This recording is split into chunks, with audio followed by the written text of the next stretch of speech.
Hello， 大家好，我是塔塔。经常出现勾芡料理的时候，很多粉丝都会说我用莲藕粉来勾芡。其实市面上很多莲藕粉都不是纯正的莲藕粉。夏天要到了，今天就来跟大家分享一款超简单的莲藕粉制作方式。自己做的莲藕粉最安心，还富含膳食纤维。买莲藕记得买带土的莲藕。洗过水的莲藕水分比较容易流失，像这样用刷子或者是丝瓜菜瓜布刷洗都可以。洗干净之后呢，再把一端先切除掉，这样再来削皮会比较好削。不管是炖汤或者是做莲藕粉，买这种长一点、直一点的莲藕会比较好处理。削好皮的莲藕要赶快放到水里面泡着，预防氧化变色。做莲藕粉至少要买到2到3斤的莲藕来做。桌面上先垫上一块止滑垫，然后放上一个盆子，用这种刨片器把莲藕刨成片，先处理成片状，这样等一下会比较好打匀。我把这些要制作成莲藕粉的莲藕片取出来，测量一下分量，大约500克的莲藕片加入1000cc 的冷水一起搅拌。比例大约就是1比2，加入的水量呢，最好不要超过搅拌杯的最高水位哦。我今天用的是真空破壁机，透过真空可以打得更细腻一点。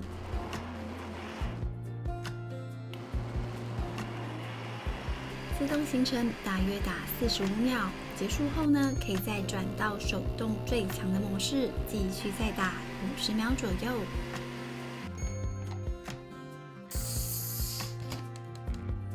像这样，莲藕汁就打好啦。这时候呢，你只要准备一个豆浆袋，套在盆子里，然后把打好的莲藕汁放到豆浆袋里面。接着就像是做豆浆一样，把豆浆袋拿起来，放到盆子里洗个几下。接着用双手把袋子里的水用力的挤压出去，挤得越干越好。大概像这样，袋子打开来就会看到一块一块的莲藕块状。这些莲藕纤维不要丢掉哦，也不需要拿去低温烘干。其实只要稍微弄散一点，放在大太阳底下晒个半天左右。我这边做出来的莲藕渣大约是3公斤的莲藕，先把它们晒干一下。刚刚的莲藕水这边底下会慢慢的沉淀一些更细的莲藕淀粉，我们就先让它沉淀个几个小时。这边的莲藕纤维也差不多晒干了，你可以分成2袋，把它放到塑胶袋里面。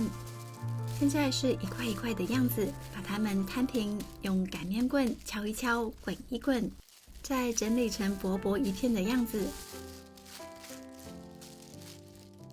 像这样，这些莲藕纤维就可以放到冷冻库保存，保存更久，更有效的被利用。这是我之前已经冷冻好的莲藕纤维，现在已经变硬了。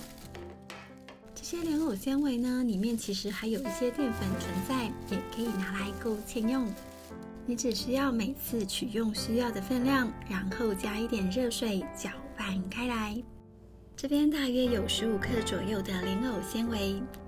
用2到3大匙的热水搅拌一下，搅拌，直到纤维跟水融合在一起。